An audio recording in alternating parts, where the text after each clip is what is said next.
Oh, okay. Just made it. I had to make a quick run, y'all. I think I almost pulled an ass muscle trying to go get more coffee. So this morning, if you got X, go check it out. I published an article about the topic we're discussing this morning. We're going to be talking about the Haitian migrant crisis in Springfield, Ohio, and y'all, in theory, this is a 30-minute show. This morning, there's just no way that this is a 30-minute show.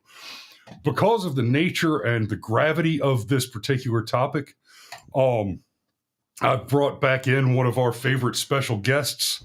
Mario joins us from sunny South Florida. Morning, sunshine. Good and morning.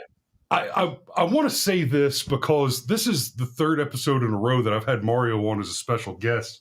And I've had people ask about the big fight and all of the everything that where Cameron and I had our huge falling out, and he just stopped appearing on the show, and I apparently replaced him with this other kind of emergency backup friend. One might even say We prefer the term scab labor.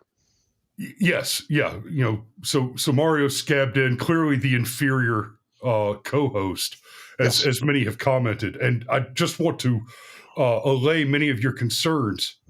And holy shit, I brought Cameron back again. And man, brother, it is good to see you, because it is not just that I've missed having you on the show. It's not just that I have noticed the void in my life where doing the show by myself in the mornings is very difficult to do. It's a lot of fucking work, and it's good to have you back, brother. Well, it's good to be back. And if there are people that are concerned that Chris and I had a fight and stopped being friends, no, I promise, if Chris and I stopped being friends every time we had a fight, we'd have stopped being friends 20 years ago. In fact, we did. And then we then we had a long conversation about that shit. No, super long story short, I work a lot. I literally have like a full-time job and then a part-time job and then a part-time job. And I'm trying to launch a couple of small businesses because I don't want to be broke. I want money. So normally at this point at 7:30 in the morning, I've already been at work for a couple of hours in the morning. The only reason I get to be here today is I pushed too hard yesterday and had to call out today. So, Xander Mack is slandering you, by the way. And hey, GCM joins us this morning. I haven't seen that name in a hot minute. Good to have you back too, brother. Let me take a quick moment to just say good morning to some of our friends, because Fish and Golf says good morning, Patriots. Good to see you there. And Fish and Golf had first blood this morning. Pit Danny joins us as well. Thanks for tuning in this morning. Megan says good morning, everyone. Uncle Steve's with us. My mother-in-law, and of course Xander Mack has joined us as well. Good to see you guys here. And your mother-in-law. I'm gonna make chicken tenders with jalapeno salt on them later today. It's gonna be delicious. just so you know, like that gets mileage at my house. So and His Majesty joins us as well. Good morning, sunshine. So the Sergeant Major's here watching this morning. And since Cameron mentioned it, Trish, I just want you to know that since you sent the jug of not jalapeno salt, but just straight powdered jalapeno. I put that in a lot of stuff, and it's good. Ooh, so good. So let me go ahead and kick this one off with the. We'll start with this article. We're going to be culturally insensitive.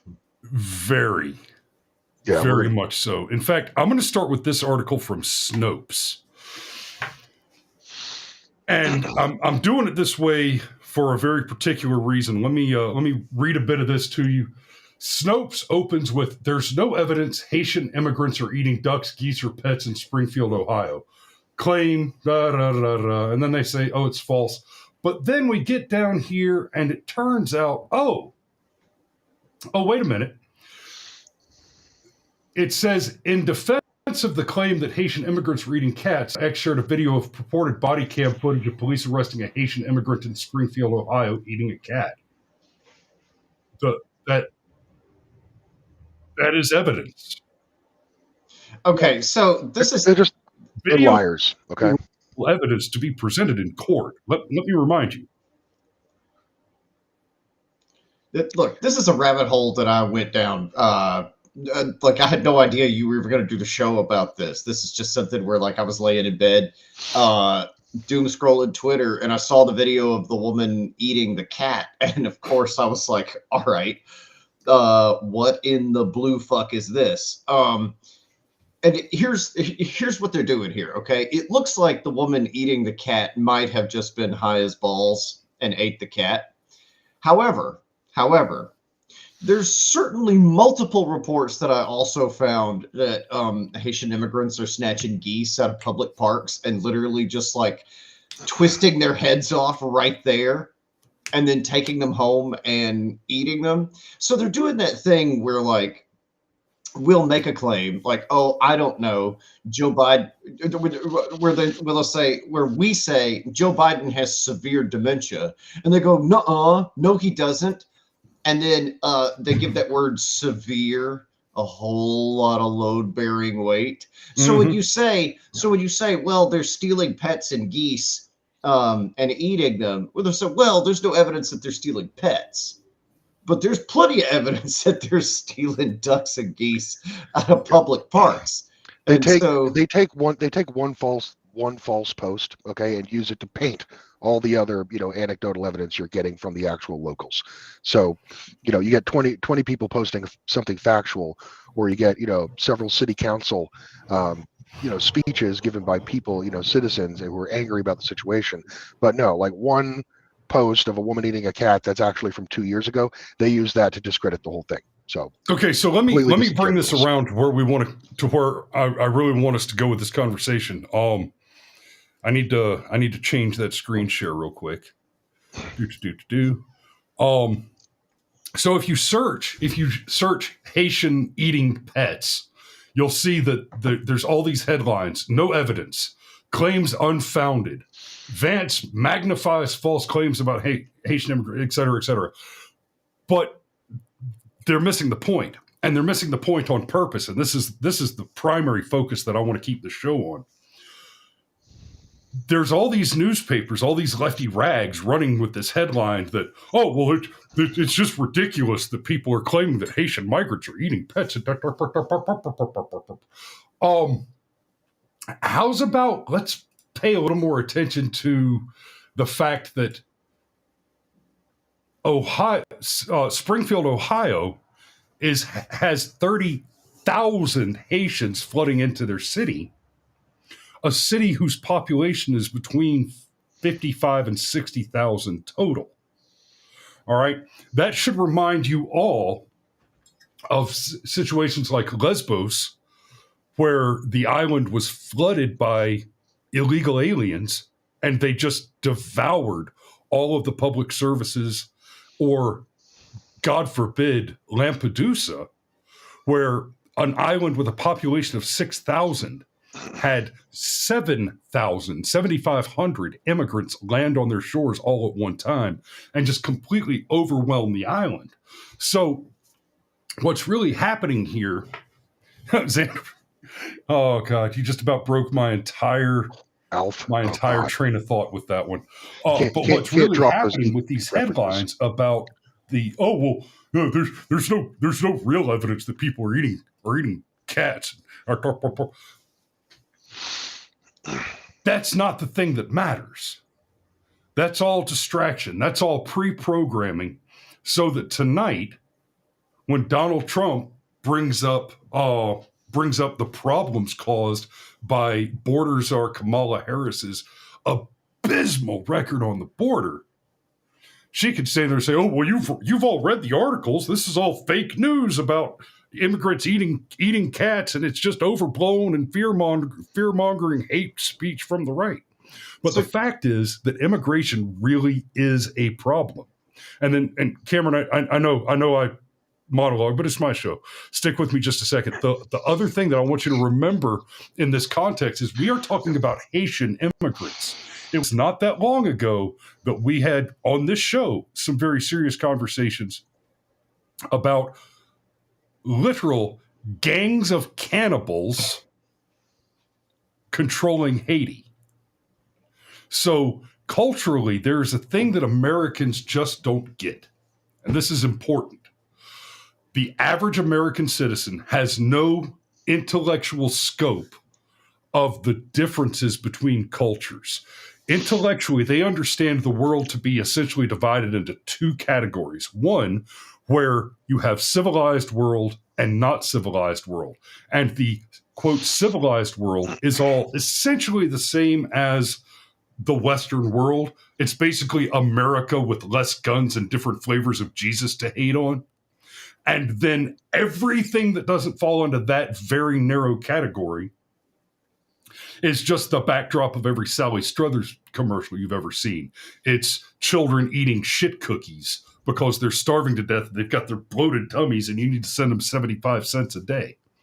But I'm here to tell you, for those of you who have not traveled this world, there is a vast gulf of difference between those two things where lie infinite human depravity. Sexual depravity is the least of your concerns in that scope because it includes torture and cannibalism and absolute unmitigated sociopathy. Yep. Some of the worst examples you see of that are like young female influencers, like Instagram hoes, who go on, foreign travels alone, and then something disastrous happens to them. They get gang raped or they get murdered, and it's like, for people like Chris and I who have traveled the world, it's like, what the fuck were you thinking? Right? Are you insane? We saw a family in Afghanistan that had a kid with Down syndrome. Right? They kept him in the front yard on a dog chain. Yeah. And when I say kept him in the front yard on a dog chain, he slept there. They threw him food. Okay, so you mentioned Kamala Harris being the border czar, and that's another example of what I mentioned at the top. Chris, she wasn't actually the border czar, don't you know? Well, actually, she, sir, was in charge of foreign relations to South American countries to create less incentive for people to illegally immigrate to this country. She wasn't actually the border czar, sir, and that's part of what. So functionally she was the border czar. She just didn't have the title. But right, and she could have solved all those problems with a mere 3,500 miles of minefield, or just little signs that say "Warning, minefield." You don't even actually have to put the mines there. No, you just have to think there are mines there. I'm clear. And look, you could just have like one mine. It doesn't even have to be a field. You just don't want to be the guy that chooses the wrong path walking across that clearing. But no, the other thing, and this is, you talk about just the vast cultural differences. And here in America, we do tend to think that the world is more or less the same. There's just different flavors of Jesus across the globe. And that is not the case at all. The first time I was ever really exposed to this concept was when I realized how shockingly, almost comically racist Japanese and Chinese people are toward each other. Koreans too. I lived in Korea. Oh yeah, Korea. Oh God. which is baffling to me. I had a Japanese. He was ethnically Japanese, American citizen, Air Force soldier in a class with me studying Korean, and the Korean teacher would call on him. The kid's name was Horie. He would point at him to ask him questions. He would say, "You, nasty Japanese, what you think is?" But that's not no, we do not use such a goddamn language. But the thing that the media presents as the racist caricature in media actually exists in Asian countries, and I mean stereotypes are real. Look, it's just a slightly different direction of the slant on your eyes is all they need to fucking hate you. The Koreans will tell you can tell the difference between Japanese and Koreans because Koreans' eyes are like this and Japanese eyes are like this because they don't deserve to feel happiness. So real quick, that's how it was explained to me by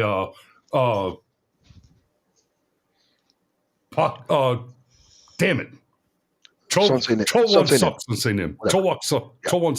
No, that's great. It's just three middle-aged white guys talking about worldwide race relations. Go ahead, Mario. Bring it home.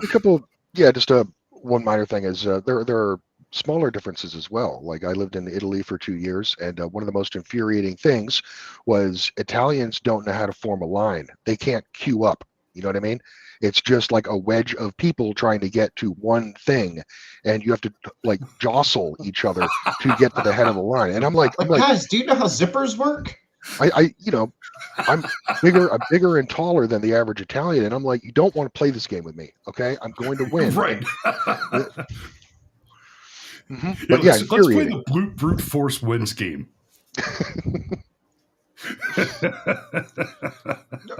All right, you want to bring it back to Springfield? Yeah, part of the Waller says the best racism I experienced was the racism in Africa. I can imagine. There it's all about colorism. Like you're not the right black. You're not black enough. There's too much cream in your coffee. You're not Pantone 43. Get out. You're not. Right. Yeah. No, you look. Watch the movie Hotel Rwanda. Like that. Yeah. That movie actually toned down some of the things those people did to each other. Like they didn't even show you the bad stuff in that flick. Like it was, but it's true. And to bring it back to Springfield, and this is what infuriates me personally, Mario, you mentioned the word gaslight, and that is exactly what's happening. Mm-hmm. No. What is happening right in front of your eyes? That's not actually happening. Ignore that. Just the example that I keep using is, no, Joe Biden doesn't have severe dementia. Oh, okay. He's just got regular dementia.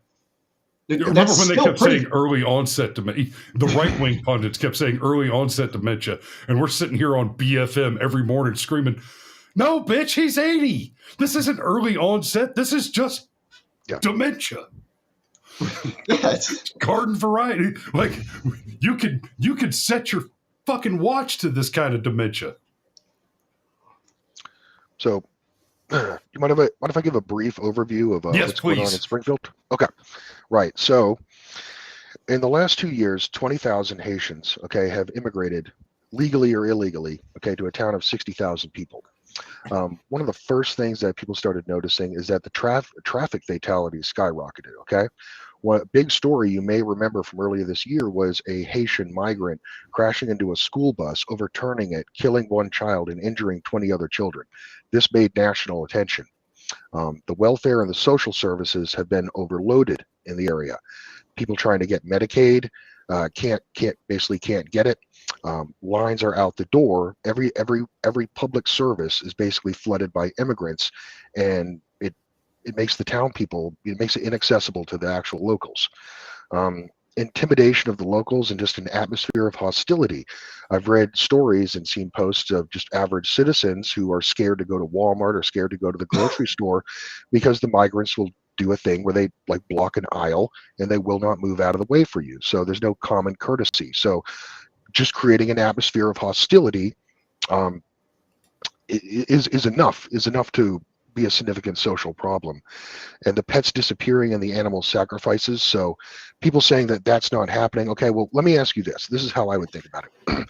If we didn't have a social pathology, like, pets disappearing, okay, for as long as I can remember in a town that I grew up in, and then suddenly pets start disappearing and we start getting stories of animal sacrifices, and the only thing that has changed is a certain group of people have come to our area en masse, then I'm left to draw a pretty obvious conclusion. Okay, you cannot gaslight me if I just apply basic logic here.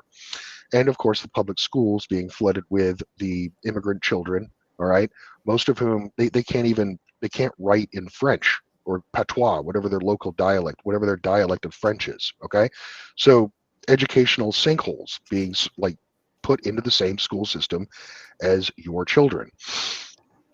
So that's basically the general atmosphere of what's going on there. And and the poaching of wildlife in the parks, that's actually a federal crime. You're not allowed to kill migratory birds. So if you're looking for kind of a back door Yes. to prosecute these people, just do it with wildlife control. Wildlife control are scary, man. I don't mess with those people.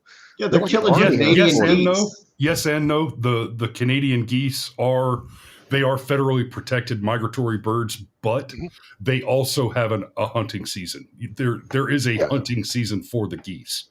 So but I don't even need to look up Ohio's laws to know that hunting in a public park. Yeah, I already know that's illegal even during hunting season. Like there's like you want to go down a rabbit hole, read Georgia's game law. It's actually surprisingly robust. Like there's a lot of rules with regards to it, and anyhow, it was funny to me. I don't want to derail us too hard, but like we're just gonna ignore what's right in front of us, and leading into the debate tonight, Donald Trump is going to say things, and I've noticed that this is one thing that the left and the establishment and everybody really hates about Donald Trump.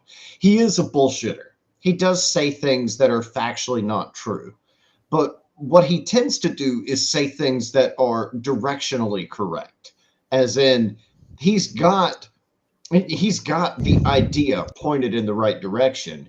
He just might get some of the details wrong. And what they do is they drill down on the details and say, well, he's lying. There wasn't 100,000 people that crossed the border yesterday. There was only 30,000 people that crossed the border yesterday. Right. And it's like, okay, well, and 30,000.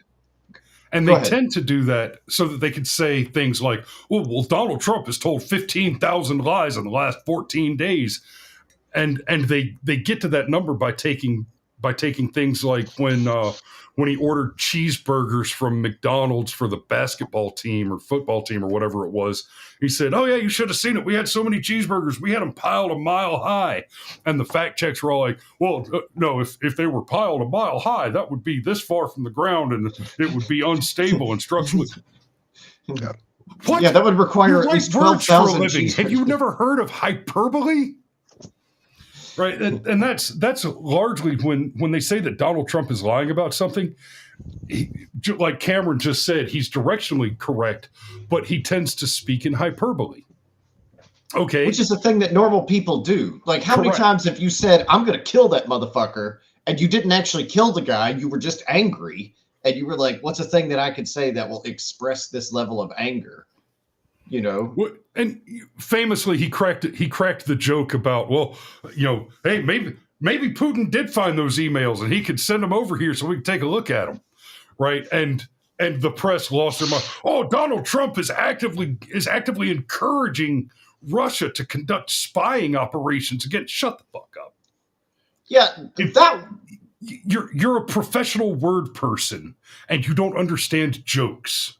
Well, that one always bothered me. You understood the joke, and now you're lying. That one always bothered me because I don't have the military background that you two gentlemen do.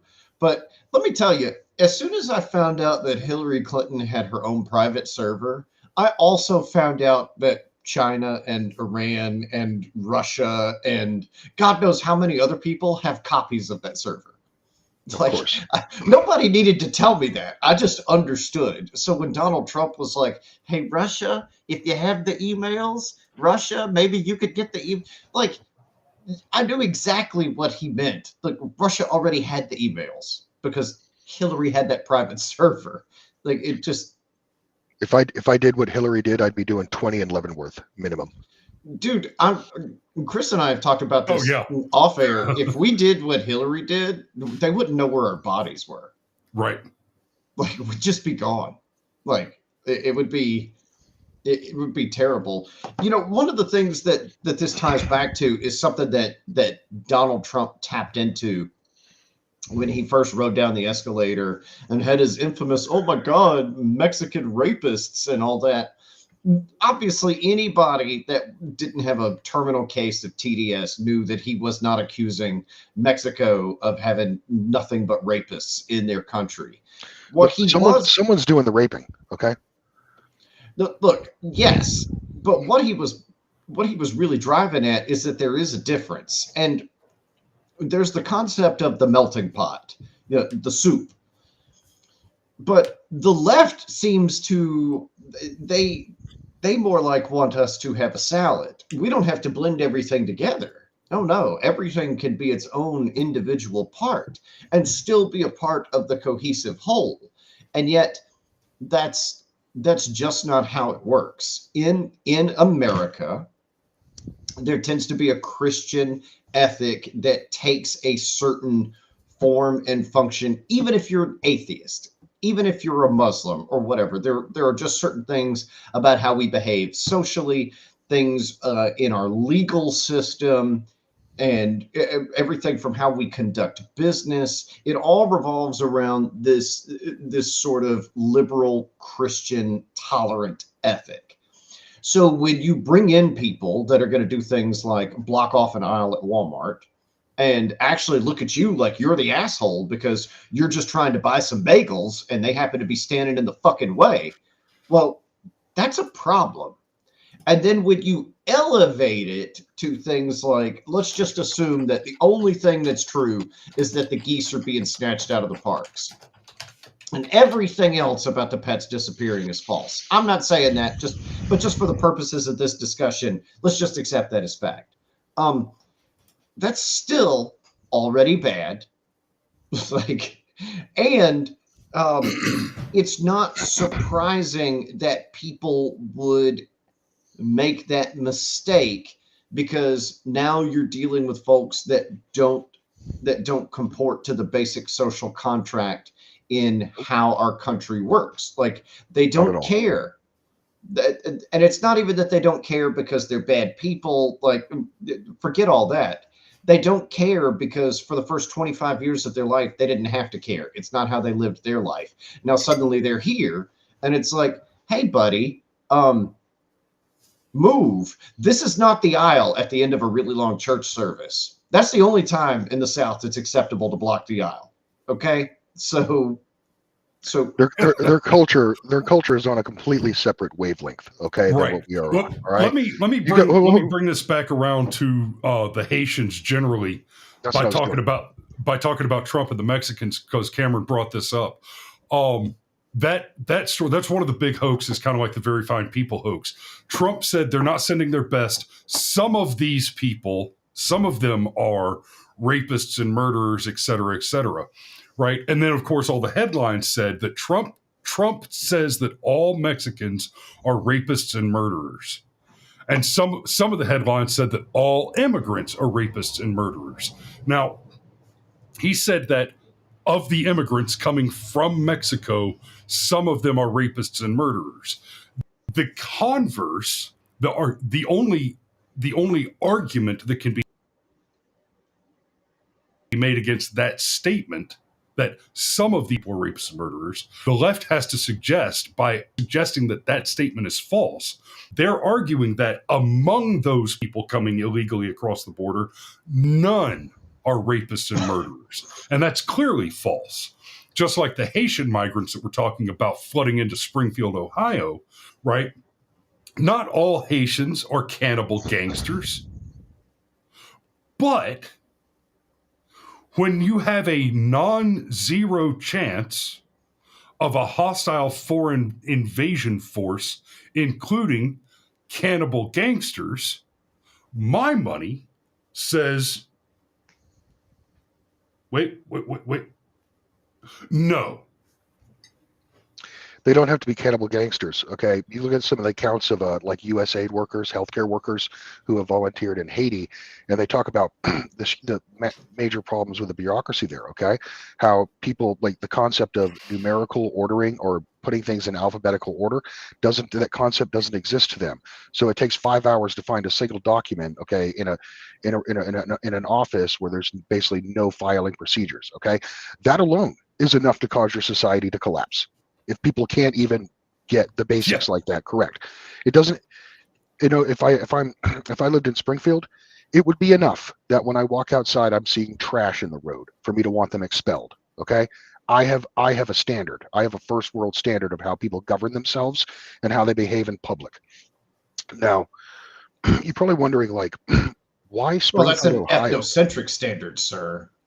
Yes, that's right. Yes. I am an ethno-nationalist. So, oh, by the way, Cameron, the melting pot, that was a song written by a Eastern European communist. Okay, same as the nice poem on the Statue of Liberty, Eastern European communist. Okay, that's what we're calling them on YouTube. Okay, so that's why Springfield, right? So there's actually a network. Okay, it's a NGO. Okay, I don't know if it's an NGO, but it's entirely government financed, so it may as well be. It's called Switchboard. Okay, and what it does is it advertises job openings to migrant networks. Okay, and 80% of these jobs are basically invisible to the American public. You don't get access to this, and they ferry huge amounts of migrants to various rural areas in particular to work at what I assume are like meat packing plants, okay, like chicken processing plants, okay, like the worst jobs imaginable, or agricultural work. So the government itself, not just the DHS and dropping them, it's not like the DHS is just dropping them off by the bus overnight for no purpose. Then there's a separate government, there's a separate NGO that's actually hooking them up with jobs. If you look at the jobs reports since this entire administration, even into Trump's probably, you look at job growth, all that job growth that you see is largely jobs taken by immigrants, okay, whether legal or illegal. The employment numbers for American citizens have largely remained unchanged in the last 8 years. So people are getting paid to send these invaders into Springfield, Ohio. It's not just casual destruction and malice, as you would think. Well, and much like any government, much like any government boondoggle, Mario, with what you just described, I often repeat the fact that there's nothing that government can do that can't be done better and more efficiently by private industry, and that is because it costs $3 every time the government spends $1. So what you were talking about, people are getting paid to bring these migrants in. People are getting paid to pay people to pay the migrants. And that money is coming from your taxes. So $5 comes out of your pocket. 2 of them pay somebody to hire a person for $2 to pay $1 to a migrant. It's a corporate government. Yes, it's corporate government collusion. Okay, because they pay this third world scab labor what would be essentially starvation wages for us. But it's fine because all of these migrants have access to social welfare programs that U.S. citizens don't. There's like a whole series. There's like a whole suite of goodies and gibs that you can get just for having the refugee status, stamped on your Proviso paperwork. We're talking like you can clear. I've seen people clearing $5,000 a month off of like migrants just off these programs alone, depending on how many children they brought with them. Right. So The government is subsidizing that labor. I'm working my dick into the mud, and I can't get food stamps. It's why Walmart doesn't care if you raise the minimum wage, because go ahead, that'll just put our competitors even further out of business. Exactly. And the government will, and we just assume as part of our business model that our employees are on some sort of welfare to begin with. So, yeah. And that's Walmart, that's McDonald's, that's basically every company with more than 5,000 employees. Yep. Yeah, they can take the hit. I've got an anecdote. You know, my dad did 40 years in the Navy, and he found out. He asked me what the show was about this morning, and I told him, and he told me a story about a port call that he made in Port-au-Prince in 1978. Okay, so yeah, so anyway, he said like the first thing you notice whenever you come to shore in a third world country, the first thing that hits you is the smell. Okay, the smell of raw sewage. Raw sewage is that's your first taste of it. Okay. Yeah, remember the poupons did you have the poupons in Iraq? We had them in Afghanistan. Yes. So in third world countries, there is no waste processing. Okay. If there is a body of water or ocean available, all the sewage is going to go straight into the ocean. All right.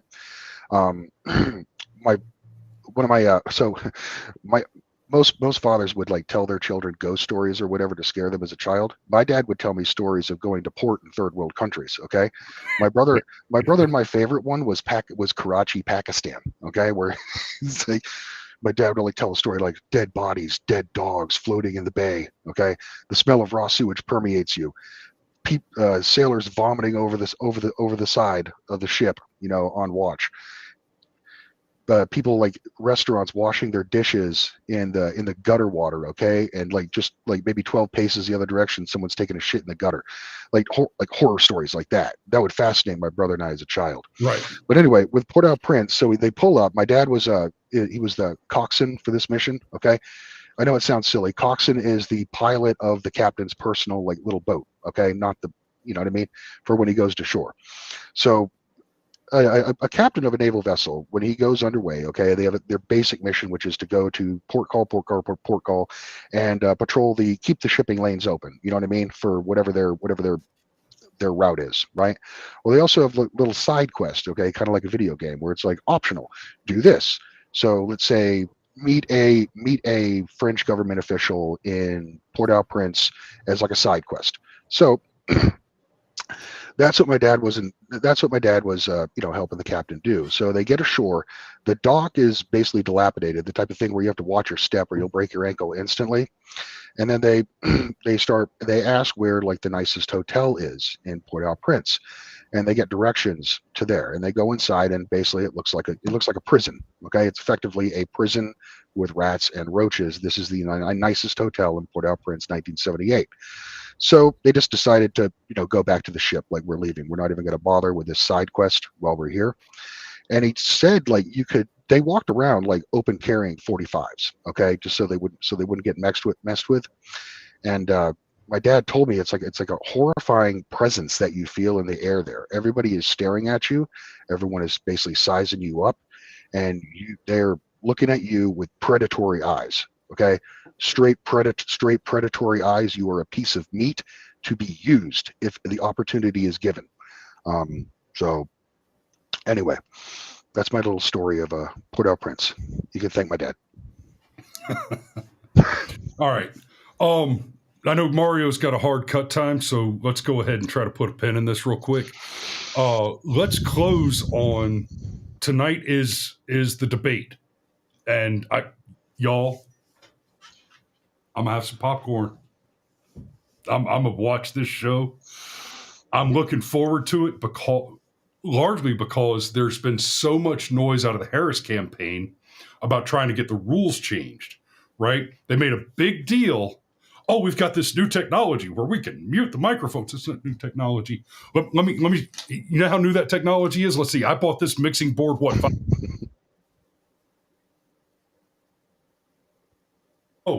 because I pushed that button that mutes this is not new. But anyway, so with the debate where Trump beat Biden so hard that he quit the race. Yep. is the one that they instituted the rule with the muted microphones. And the Harris campaign has been fighting tooth and nail to try and get those rules changed because she needs that moment where she says, I'm speaking, I'm speaking, I'm speaking. And she's not going to get it. Look, we all know it. I mean, look, we all know it. This is the dog and pony show. It is. Yeah. I think it's going to be boring. I think it's going to be boring. I don't know, man. I strongly suspect the Donald is going to have at least one of his solid moments. I mean, they did the whole muted mics thing, and he still got one in where Biden goes and just sundowned and fell apart. And Trump said, well, I don't know what he said there. And I frankly, I don't nobody think knows what he says. Well, let me say this. Right? I'll tell you this. Trump better have... Real quick. Alex just said this. He says, we're streaming the debate tonight. Alex, are you... I mean, I'm down. I'll pop in and play if you want to. I'm planning on sitting out here in the studio to watch it anyway. I could sure enough run my mouth. I might have to go buy some beer. So yeah, let me know, and if you want, I can get at least myself, and I'll talk to these two chuckleheads if you want either of them in there. I'm also happy to tell them they're not welcome if that's what you need. Yep. No matter what happens, Kamala is going to be declared the victor. I don't know. Here's my thing. I hope Trump has a counterattack. If Kamala, the only thing I fear Kamala doing, okay, and it's nothing substance, of course, it's all style, would be if she starts doing that fake crying routine she did with Biden during the Democratic debate or during the primary, I think, in was it 2020? Yeah. In 2020, where she calls him a racist and gives some bullshit story about her childhood, and then turns to Biden with like tears in her eyes and demands a response from him. That's the only style point I think she could play against Trump. That's the one I'm worried about. You know, okay, if it were, I don't think it'll work for her. I don't think that'll work for her. No, Trump should just ignore it. If it were me, I would just make sure that there was alcohol in Kamala Harris's debate prep room. just because I don't think that's a terribly useful tactic, because all the evidence says that she just keeps it on her anyway. Yeah. Well, look, I don't think there's anything you could do to increase the probability that she's inebriated on arrival. Oh, she's the type of alcoholic where she carefully controls her drinking, and probably does that through like literally saying, okay, it's 4:00, I can have another one. Okay, it's 5:00, I can have another one. Mm-hmm. If you were to just shotgun her with some really expensive wine, she'd break her own rules. She'd be like, well, I can have one more glass. And that would be... Oh, God. Guys. This comment just came in. Coco Tinkerbell. Okay, I'm assuming this is an African American young lady based on this. It says, good morning. I just want to say, please don't mix the American Negro in with the Haitians. We don't eat dogs and cats. We are Americans. Thank you. You know what? Amen, sweetheart. I used to work with a black NCO, Sergeant Edwards, and he's a good friend of mine, great guy.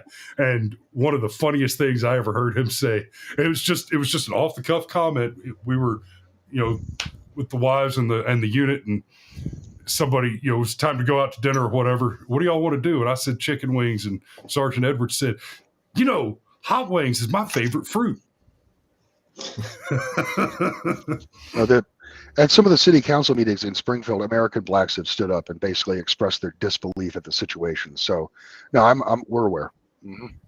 And yeah, a big part of what, Coco Tinkerbell, shout out to you for bringing it up with the American Negro, as you say. One of the things that's really putting a hitch in Kamala's giddy up is the replacement problem in Chicago and Detroit has gotten so bad that the black people there are coming out and screaming, "Hey, what the hell, Democrats? Yep. We're losing our jobs. Our communities are being overrun by people that don't speak English, and they're stealing our jobs. They're putting, and now we're black and poor because we voted for Democrats and they brought in a bunch of Mexicans to replace us. Like the black people in the inner cities are starting to scream about replacement theory. And that's something that's been going on for a long time, is that those of us who have been paying attention have been talking about the replacement theory. And if you talk about the replacement theory, you get smeared by the lefties. They'll say that you're talking about the white replacement theory. Like there's this big grand conspiracy that they're trying to eradicate the white people. And there's a bit of that going on around the world. There is, in fact, a white genocide going on in South Africa. But the fact of the matter is that here in America, it's not white replacement theory that you have to worry about, because the objective, like we were talking about earlier, having that subcategory of basically slave labor, second-class citizens being imported from outside to do low-end jobs, it's American, it's Western replacement theory. Well, that's another one of those things. Well, that's another one of those gaslight things where they say, ignore what's happening right in front of you. Haha. Ignore one of those things that's happening right in front of your eyes. Because somebody somewhere said, oh, it's white replacement theory, and now everybody gets tagged with that. Be like, no. But look, it's not about you can't ignore it. Eventually, it's so in your face that you're paying for the gas. You can't buy groceries. You're having to ask yourself, shit, do I pay the rent this month or do I keep the lights on? No, the scariest thing I do is go to Walmart. And I'm not exaggerating. Like, seriously, going to Walmart and buying eggs and fabric softener can wreck my budget for the month. Yep. About the I like the term heritage American, okay? Because that also includes like the legacy black population of this country. So heritage American versus hostile foreign invaders is the way I like to frame it. Yes. It's a big tent, you know? Yeah, there's a reason why you're supposed to assimilate into the culture. Like, it's, if I was to go live in Italy, it'd be like, oh, okay, so we're just gonna kind of punch each other, and whoever gets to the front of the line first gets the wine. Well, okay, that's how you guys want to roll. Chris is trolling you right now. Yeah. What? I'm clear. No. Man, that's the way it's been. That's the way it's been since high school. Like, gay fellas like Cameron. It's. Have you ever been trafficked? Have you? No.